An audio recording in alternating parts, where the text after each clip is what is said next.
उद्धव बाळासाहेब ठाकरे या शिवसेनेचे जे 6 खासदार होते ते काल फुटल्यानंतर त्यांची बंडखोरी दिसून आली होती। त्या अनुषंगाने जर बघितलं सध्या परिस्थिती ज्या वाशिम यवतमाळ मतदारसंघाचे जे संजय देशमुख खासदार आहेत त्यांच्या जे डिग्रस येथील चिंचोळी येथील जे निवासस्थान आहे या ठिकाणी मोठ्या प्रमाणात पोलीस बंदोबस्त कालही लागला होता। आजही आपल्याला इथं पोलीस बंदोबस्त दिसून येते। विशेष म्हणजे जर या ठिकाणी जर बघितलं तर या निवासस्थानी मोठ्या प्रमाणात कार्यकर्ते आणि नागरिकांची गर्दी असते। मात्र 2 दिवसापासून इथं सुखसुकाट पाहायला मिळत आहे। या आपण बघू शकतो सध्या या ठिकाणी मोठ्या प्रमाणात बंदूकधारी इथं पोलीस लावलेले आहेत। जवळपास जर बघितलं तर इथं पोलीस इथं या ठिकाणी तैनात करण्यात आलेला आहे। विशेष म्हणजे आज जे उद्धव बाळासाहेब ठाकरे यांच्या पक्षाची जी आज शिवसेनेची जी बैठक आहे या बैठकीत हे खासदार उपस्थित राहणार का हे बघायला लागणार आहे। त्यानंतर या ठिकाणी अजूनही आक्रमक काही कार्यकर्ते होण्याची शक्यता आहे। त्या अनुषंगाने पोलीस बंदोबस्तही लावण्यात आला आहे। विशेष म्हणजे जर आज जर बघितलं तर या ठिकाणी या जे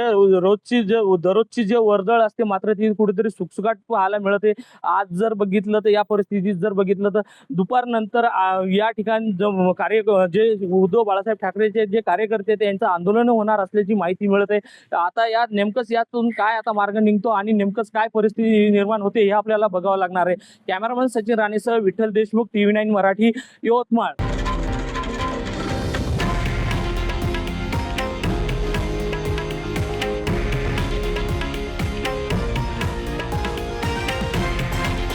हे आहे देशातील नंबर 1 न्यूज नेटवर्क आणि आपण पाहत आहात TV9 मराठी, एकमेव।